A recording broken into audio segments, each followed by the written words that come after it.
क्या भारत में जापान के सबसे एडवांस स्टेल्थ वॉरशिप्स को बनाया जाने वाला है?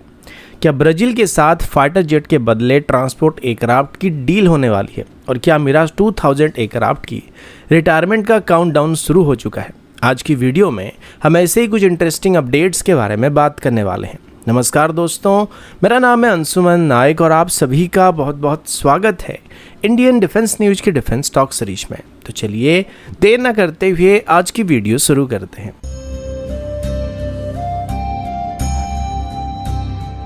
आज की पहली अपडेट भारत और जापान की डिफेंस पार्टनरशिप की तरफ से है। अभी भारत और जापान के बीच हुई लेटेस्ट समिट के बाद एक और बहुत इंटरेस्टिंग अपडेट सामने आ रही है।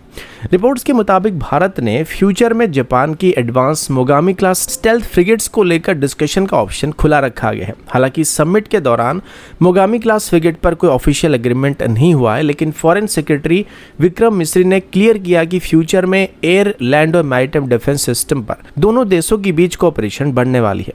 मोगामी क्लास फ्रिगेट को अभी दुनिया के सबसे मॉडर्न मल्टी रोल वॉरशिप में से एक माना जाता है। इसकी सबसे खास बात इसका हाई लेवल ऑफ ऑटोमेशन होने वाला है। जहां नॉर्मली इस साइज की फ्रिगेट्स को ऑपरेट करने के लिए 180 से लेकर 200 सेलर्स की जरूरत पड़ती है, वहीं मोगामी क्लास की वेसल को सिर्फ 90 क्रू के साथ ऑपरेट किया जा सकता है। इस वजह से ऑपरेटिंग कॉस्ट भी काफी हद तक रिड्यूस हो जाता है। साथ ही इसमें advance stealth design, anti submarine warfare capability, integrated combat management system, modern radar और माइन काउंटरमेजर कैपेबिलिटी भी दिया गया है।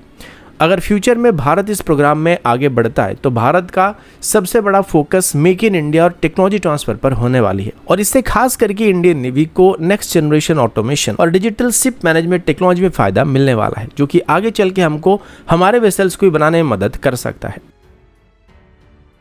अगला अपडेट इंडियन एयरफोर्स की air to air refilling capability की तरफ से है। अभी इंडियन एयरफोर्स की तरफ से एक और बोइंग KC-135 स्ट्रेटो टैंकर को वेट लीज के तौर पर लेने के ऑप्शन के ऊपर विचार किया जा रहा है। ये एयरक्राफ्ट यूनाइटेड स्टेट की मेट्रिया मैनेजमेंट कंपनी की तरफ से प्रोवाइड किया जाएगा। इससे पहले भी इंडियन एयरफोर्स की तरफ से एक KC-135 एयरक्राफ्ट को लीज पर लेकर ऑपरेट किया जा रहा है, जिसके पॉजिटिव रिजल्ट देखने के बाद दूसरा टैंकर को भी लीज पर लेने का विचार किया जा रहा है। अभी जो पहला KC-135 सर्विस में मौजूद है वो आगरा एयरफोर्स स्टेशन से ऑपरेट किया जा रहा है। इस वेट लीज मॉडल की खास बात यह कि एयरक्राफ्ट के साथ साथ पायलट्स, मेंटेनेंस क्रू और टेक्निकल सपोर्ट भी मेट्रिया की तरफ से प्रोवाइड किया जाता है। इस वजह से इंडियन एयरफोर्स को बिना नए इंफ्रास्ट्रक्चर डेवलप किए ही तुरंत ही टैंकर कैपेबिलिटी मिल जाती है और फाइटर पायलट्स को air to refilling capability provide किया जा सकता है। अगर दूसरा KC-135 भी सर्विस में इंडक्ट होता है तो एक ही समय पर मल्टीपल एक्सरसाइज और ऑपरेशनल मिशन को सपोर्ट करना भारत के लिए और आसान बनने वाला है। इससे शेड्यूलिंग प्रेशर भी काफी कम होने वाला है और Su-30 MKI, रफाल या मिराज 2000 जैसे फाइटर जेट्स को ज्यादा ट्रेनिंग और मिलने वाला है।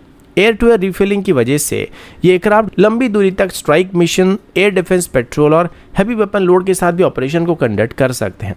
अभी इंडियन एयरफोर्स के पास सिर्फ 6 IL-78 MKI टैंकर मौजूद है, लेकिन मेंटेनेंस और सर्विस अवेलेबिलिटी इशू होने की वजह से इनकी अवेलेबिलिटी रेट हमेशा कम रहता है।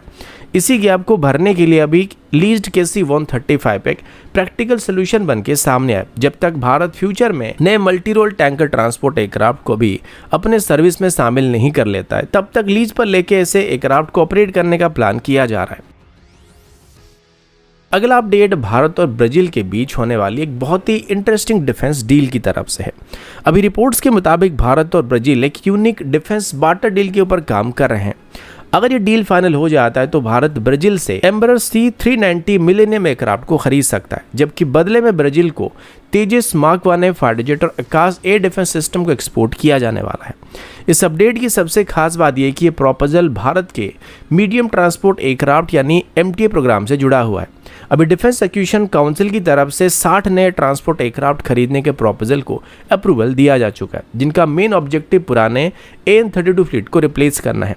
रिपोर्ट्स के मुताबिक एम्बरर का C-390 मिलेनियम एयरक्राफ्ट इस कंपटीशन में एक काफी स्ट्रॉन्ग कंटेंडर माना जा रहा है, लेकिन भारत की तरफ से एक बड़ी कंडीशन भी यहाँ पे रखा जा रहा है कि एयरक्राफ्ट में कम से कम 60% लोकल कंटेंट होना जरूरी है, साथ ही टेक्नोलॉजी ट्रांसफर होना चाहिए। दूसरी तरफ ब्राजील भी इंडियन डिफेंस सिस्टम में काफी इंटरेस्ट को दिखा रहा है। रिपोर्ट्स के हिसाब से ब्राजील की तरफ से अभी अपने पुराने F-5 फाइटर जेट्स को रिप्लेस करने के लिए 36 से लेकर 40 के आसपास लाइट कॉम्बैट एयरक्राफ्ट को खरीदने का प्लान किया जा रहा है, जिसके लिए अभी ब्राजील की तरफ से तेजस मार्क 1 को इवैल्यूएट किया जा रहा है।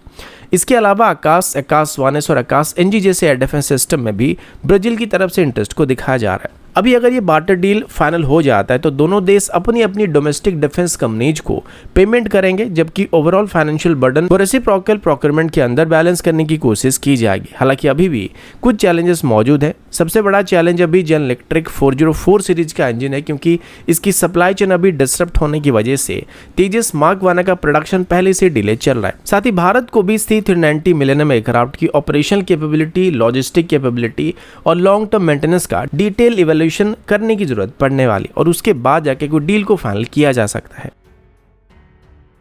अगला अपडेट इंडियन एयरफोर्स के मिराज 2000 फाइटर जेट की तरफ से है। अभी एक समय पर मिराज 2000 को इंडियन एयरफोर्स की ड्रीम गर्ल कहा जा रहा था। कारगिल वॉर के दौरान इस फाइटर ने अपनी प्रिसीजन स्ट्राइक से अपनी एक अलग ही पहचान बनाया था, लेकिन अभी धीरे धीरे ये लेजेंडरी फाइटर जेट अपनी एज दिखाने लगा है। रिपोर्ट्स के मुताबिक मिराज 2000 फ्लीट को मेंटेन करना अब दिन ब दिन मुश्किल होने के साथ साथ महंगा होता जा रहा है। सबसे बड़ी प्रॉब्लम स्पेयर पार्ट की हो रही, क्योंकि डसॉल्ट की तरफ से मिराज 2000 एयरक्राफ्ट का प्रोडक्शन कई साल पहले ही बंद कर दिया गया है। इस वजह से भारत को अभी फ्रांस और ग्रीस जैसे देशों से रिटायर्ड मिराज एयरक्राफ्ट को खरीदकर उनके पार्ट्स को इस्तेमाल करना पड़ रहा है। यानी नए एयरक्राफ्ट नहीं बल्कि पुराने एयरक्राफ्ट को तोड़कर उनके कंपोनेंट से अपनी फ्लीट की ऑपरेशन लीड को पूरा किया जा रहा है। इसी वजह से मेंटेनेंस कॉस्ट और डाउन टाइम दोनों काफी बढ़ रहा है। हालांकि मिराज 2000 को पहले एक मेजर मिड लाइफ अपग्रेड दिया जा चुका है, जिसमें नए ग्लास कॉकपिट, माइका मिसाइल्स और इलेक्ट्रॉनिक वॉरफेयर सिस्टम इसमें इंटीग्रेट किए गए थे, लेकिन अभी भी इस फाइटर में मॉडर्न AESA रडार की कमी है, limited network centric warfare capability है और पुराने इंजन के साथ साथ इसमें फ्यूचर वेपन इंटीग्रेशन को लेकर चैलेंजेस फेस करने पड़ रहे हैं। लेकिन फिर भी इंडियन एयरफोर्स इसको अभी लगभग 2039 के आसपास सर्विस में रखने की कोशिश कर रहा है, ताकि तब तक तेजस मार्क 2 और दूसरे इंडिजिनस फाइटर जेट ऑपरेशनल हो जाएंगे। ये पूरा केस भारत को एक बहुत बड़ा सीख देता है कि जब तक किसी फॉरेन प्लेटफॉर्म पर कंप्लीट टेक्नोलॉजी ट्रांसफर और डोमेस्टिक मैन्युफैक्चरिंग नहीं होता है तो फ्यूचर में स्पेयर पार्ट्स और अपग्रेड के लिए दूसरे देशों पर डिपेंडेंसी हमारी बढ़ने वाली है। और इसी वजह से अभी भारत का पूरा फोकस तेजस मार्क 2 और एमका जैसे इंडिजिनस फाइटर पर बना हुआ है, जो कि आगे चल के हमारा बैकबोन बनने वाले हैं। अगला अपडेट इंडियन आर्मी के MRSAM एयर डिफेंस सिस्टम की तरफ से है। अभी डिफेंस एक्विजिशन काउंसिल की तरफ से 3 जुलाई 2026 को लगभग 52,000 करोड़ रुपए की डिफेंस प्रोक्योरमेंट प्रपोजल को एक्सेप्ट किया गया है। इन प्रपोजल में इंडियन आर्मी के लिए अभी एडिशनल MRSAM सिस्टम को खरीदने के लिए अप्रूवल दिया गया है। इसका मेन ऑब्जेक्टिव भारत के एयर डिफेंस नेटवर्क को और भी मजबूत बनाना होने वाला है। अभी अगर MRSAM की बात करें तो ये DRDO और इजराइल एरोस्पेस इंडस्ट्रीज की तरफ से जॉइंटली डेवलप किया गया एक एडवांस मीडियम रेंज का एयर डिफेंस सिस्टम है, जो कि बैरक 8 मिसाइल टेक्नोलॉजी पर बेस्ड है। इस मिसाइल में dual pulse solid rocket motor का इस्तेमाल किया जा रहा है और इस टेक्नोलॉजी की खास बात यह कि मिसाइल अपना कुछ फ्यूल टर्मिनल फेज के लिए रिजर्व रख सकता है। इसे टारगेट के बिल्कुल पास पहुंचकर भी हाई स्पीड और एक्सट्रीम मैन्युवरेबिलिटी मेंटेन करने में सक्षम हो जाता है। इस वजह से fast moving fighter aircraft, cruise missiles और एडवांस गाइडेड मुनिशन को भी इसे इंटरसेप्ट करना आसान हो जाता है। अभी तक इंडियन आर्मी के पास MRSAM के 2 रेजिमेंट मौजूद हैं, जबकि ओरिजिनल ऑर्डर के मुताबिक टोटल 5 रेजिमेंट इसमें इंडक्ट किए जाने वाले हैं। इन ऑपरेशन रेजिमेंट में लगभग 16 मोबाइल लॉन्चर मौजूद होते हैं, जिसमें एक समय पर 128 missile ready to fire condition में मौजूद होते हैं। नए अप्रूवल के बाद फ्यूचर में और भी रेजिमेंट इंडियन आर्मी में इंडक्ट किए जाने वाले हैं, जिससे इंडियन आर्मी की medium range air defence capability काफ़ी एक्सपैंड होने वाला है। सबसे इंटरेस्टिंग बात यह कि ऑपरेशन सिंदूर के समय पर इन सिस्टम्स को एक्टिव ड्यूटी में इस्तेमाल किया गया था। पाकिस्तान की तरफ से ड्रोन स्वार्म, मिसाइल्स और फाइटर एयरक्राफ्ट के अटैक के खिलाफ MRSAM को प्रोजेक्ट आकाश 3 और S-400 सिस्टम के साथ भी इंटीग्रेट करके डिप्लॉय किया गया था। इसका advance ELM 2248 MF-STAR AESA radar electronic warfare के बावजूद भी टारगेट्स को एक्यूरेटली ट्रैक करके एंगेज करने में सफल रहा था और मल्टीपल एरियल थ्रेट को इसमें इंटरसेप्ट किया गया था, जिस वजह से अभी इसकी एडिशनल यूनिट को अपने सर्विस में शामिल करने का प्लान बनाया जा रहा है। तो दोस्तों अभी के लिए इतना ही, मिलता हूँ आपसे अगले वीडियो में, तब तक के लिए जय हिंद, वंदे मातरम।